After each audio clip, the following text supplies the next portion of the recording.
Matematik tahun 3 muka surat 1. Satu nombor hingga 10,000. Kenal dan tulis nombor. Soalan 1. Sebut nombor dan padankan. Soalan pertama, 3,800.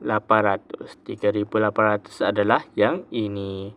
Soalan kedua, 5,401. Jadi kita kena cari 5,401 adalah yang ini. 5,401. Soalan kedua, 1,023. 1,023 adalah yang ini. Soalan yang terakhir, 9,560. Jawapannya adalah yang ini. Soalan kedua, tandakan right bagi perkataan dan angka yang betul. Soalan A, 7,009.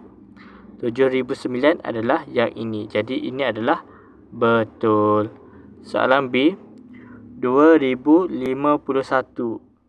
2,051 salah. Jadi ini adalah 2,501. Okey. Yang ini 50. Jadi salah.